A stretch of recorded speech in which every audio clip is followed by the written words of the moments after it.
Hey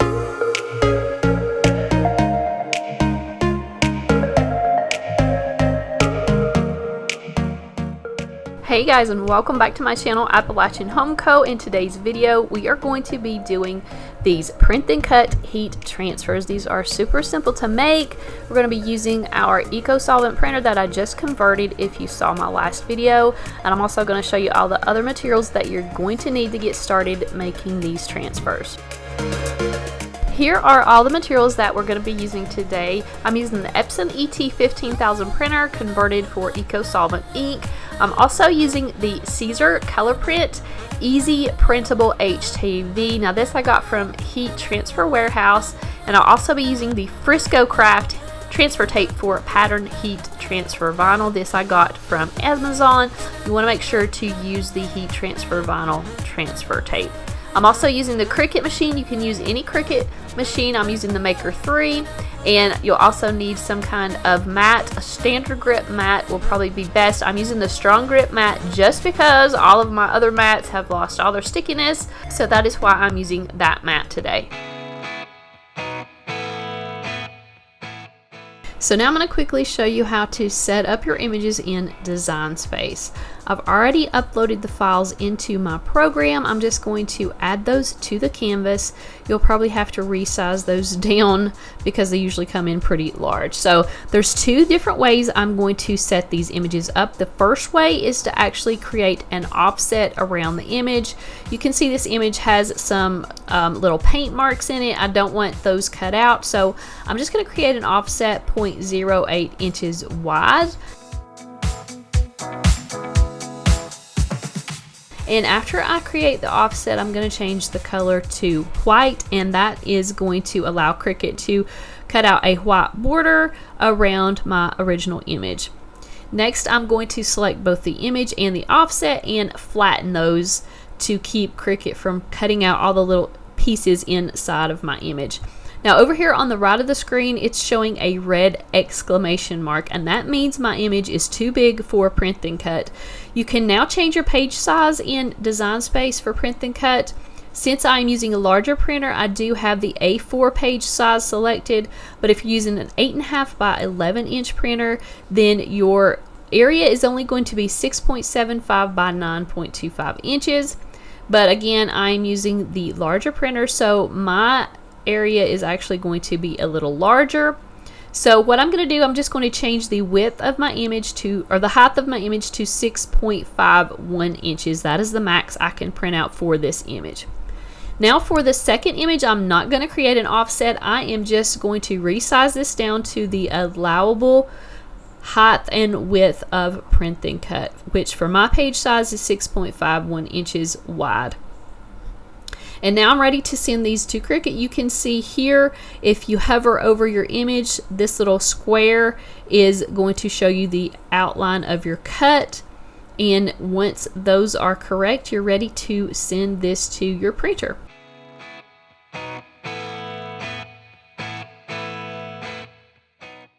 Since I didn't create an offset for this image, I am going to leave the bleed on to get a better print, and I'm also turning on my printer dialog to better set up the color settings. I'm going to change this to matte premium paper, and I'm upping the quality to high before I print this out.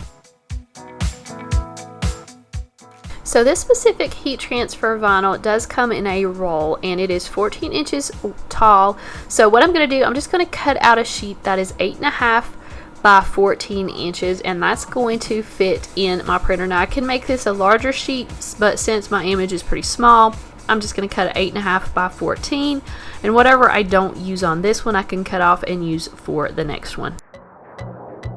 You also want to make sure and print on the matte side of this paper. The glossy side will need to go to the back.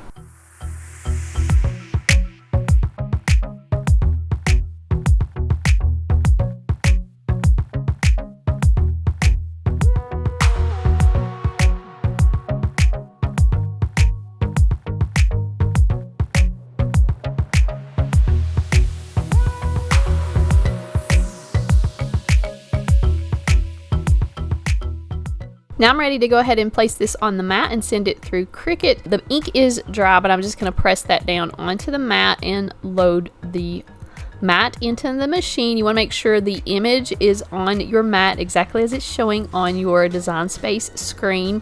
And I'm also going to be using the Everyday Iron-On material setting to cut this material. I'm upping the pressure just a little bit, and that seemed to work good for this cutout.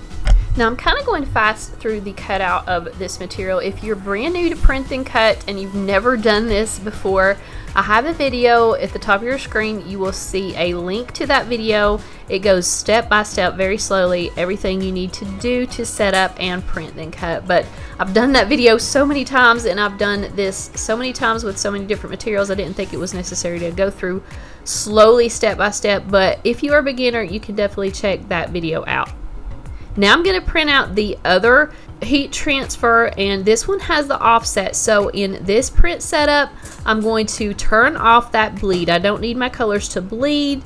I am going to again turn on the system dialog and use the same print settings as I used for the first image.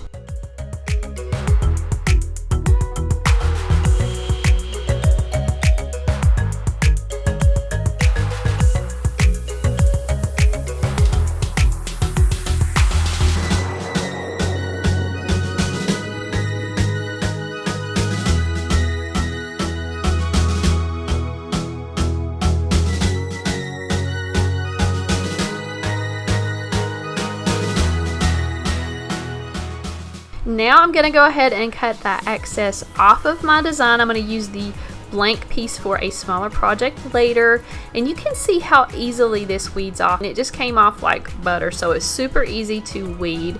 Once you have your design weeded, then you're going to add your FriscoCraft transfer paper. So I'm just cutting a piece that is the same size as my design. An important thing to note on these transfers, you do not want to mirror these. You want to print them out as they are, because your transfer tape is actually going to go over the top of these. So, and it took me a couple times to kind of get this transfer tape laid out right, but the best way I found is just to drop it down on top of your design, and if there's any bubbles under your design, they are super easy to smooth out. I just used my fist and my thumb to smooth out any bubbles underneath.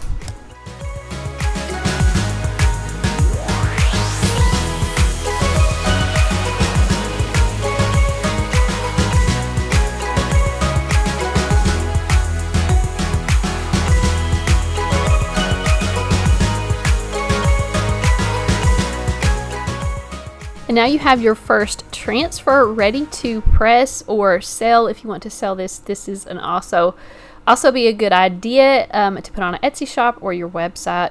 So we're going to go ahead and do this second transfer, and then I'm going to show you how to press these onto your garments.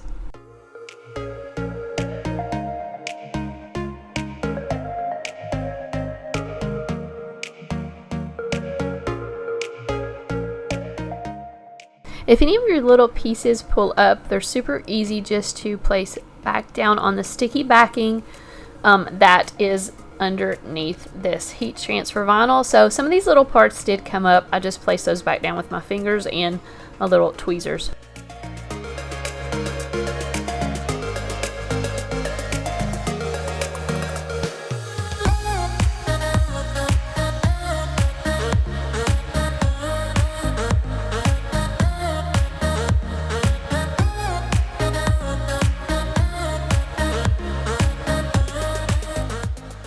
Now I'm going to go ahead and get my heat press heating up to a temperature of 300 degrees Fahrenheit.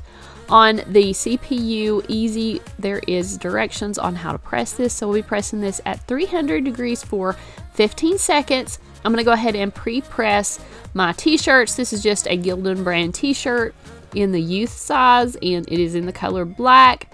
You'll see on the back of these, I'm going ahead and removing the backing. They turn a little pink. You know they are ready to press once that white begins to turn pink. So I'm just going to place this on the t-shirt. I am using a Teflon sheet to cover these before pressing, and then we're just going to press these for 15 seconds. These are a warm peel transfer, so as soon as these pop out of the press, they will be ready to peel.